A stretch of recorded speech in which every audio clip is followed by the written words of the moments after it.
In this guide, I'm going to show you how to give gears and props to someone in Grow a Garden 2 on Roblox. Before we do get into this guide, make sure to like the video and subscribe to the channel with all notifications on. It really does help the channel and it lets us know that you want more content like this. We'd greatly appreciate it. And if at any point throughout this guide you did have any questions, just ask them down in the comment section below and we could help you out further. I'm going to be doing my best to reply to every single comment down there. Now, first things first, obviously you are going to need to have some gear. So let's go ahead and get some real quickly. It looks like we can go ahead and get ourselves, you know what, let's just go ahead and say we want a common watering can, right? It's 2K. Let's go ahead and purchase one of them, right?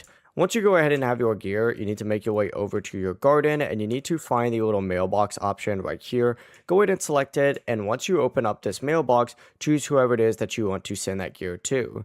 And then from here, you just have to select the gear and then it's going to say send to and that person's name. You just have to hit send just like so. And you can add a note as well. But that really is the full process. It really is as simple as that. If you guys had any questions, just ask them down in the comment section below and we can help you out further. I'm going to be doing my best to reply to every single comment down there. Before you do leave this guide, make sure to like the video and subscribe to the channel with all notifications on. It really does help the channel and it lets us know that you want more content like this. We'd greatly appreciate it. Have a great rest of your day though. Peace.